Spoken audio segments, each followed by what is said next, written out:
कि मर के ना भूलब मारल तोहरा चाटा के, कि मर के ना भूलब मारल तोहरा चाटा के।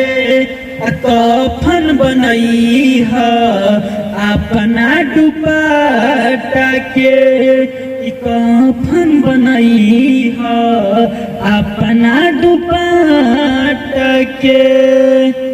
कि मन भर मजा लिहलो रखलो करीब को, अब काहे कहत बाड़ू बड़ गरीब हो। बेवफारे बेवफारे कहलू शादी करब बिरला चाहे टाटा से, कफन बनई है अपना दुपट्टा से।